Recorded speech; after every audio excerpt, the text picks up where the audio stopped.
وہ کہاں انصاف کریں گے؟ ان میں ان کا حصہ ہے، ان ججز کا حصہ ہے، کسی کا زیادہ ہے کسی کا کم ہے۔ اسی طریقے سے بار کونسل یہ گنڈے ہیں۔ اگر آپ آسما جہانگیر رہی ہے بار کونسل کی صدر، آپ نے دیکھا اس کے دور کے اندر جو سائلین تھے ان کو مارا پیٹا گیا، پولیس والوں کو مارا پیٹا گیا، یعنی کہ یہ جو کالے کوٹ والے دہشت گرد ہیں، اور سب سے بڑی مثال لاہور کارڈیالوجی کی دیکھ لیں۔ اچھا ایک بات اور کروں، ادھر وہ جو ایک صحافی صاحب تھے جنہوں نے ایف آئی اے کی ٹیم پہ حملہ کیا تھا اور غیر قانونی پستول بھی ان کے پاس سے برآمد ہوا تھا، جو اسلام آباد ہائی کورٹ کے اندر جو کیس چل رہا تھا، اب وہ باہر آ کے بڑے بڑے دعوے بھی کرنے اور حکومت کو بھی دھمکیاں دے رہے ہیں۔ یعنی کہ ایک طرف یہ تحریک عدم اعتماد کا وویلا، اس کے اندر پتلی گلی سے اس کو نکال دیا گیا کیونکہ یہ بہت بڑے مافیاز ہیں۔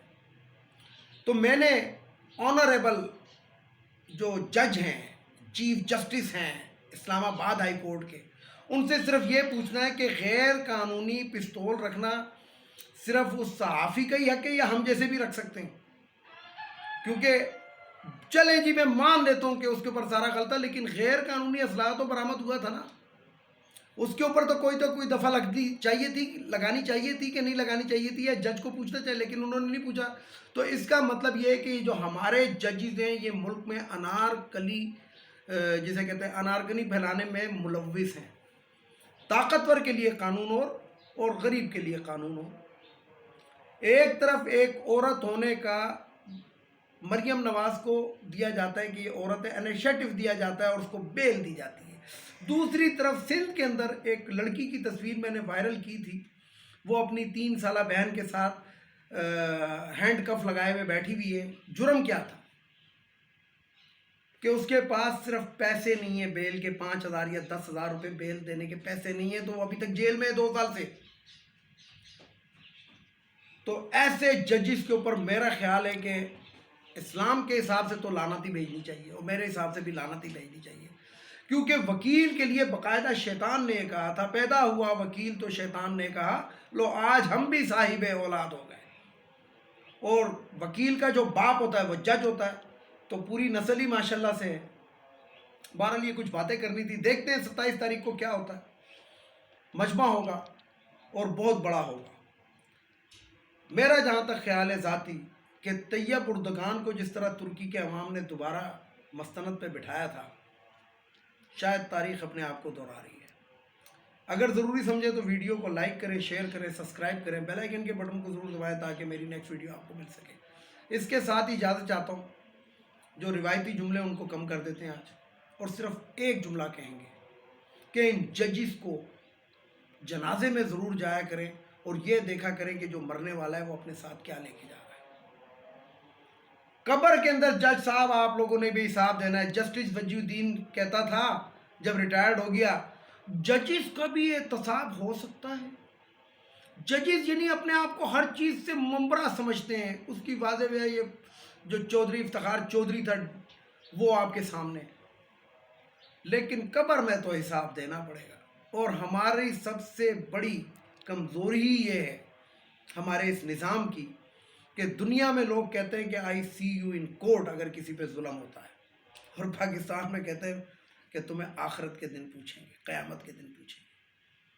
تو justice Qazi Faez Isa, you are the most corrupt جج، اور تمہاری بیوی اس کے اندر ملوث ہے، تم نے اپنی بیوی پیش کی تھی، بھولنے نہیں دوں گا، ہر ویڈیو میں یاد کراؤں گا۔ اس کے ساتھ ہی اجازت چاہتا ہوں تمام دیکھنے والے سننے والوں کو۔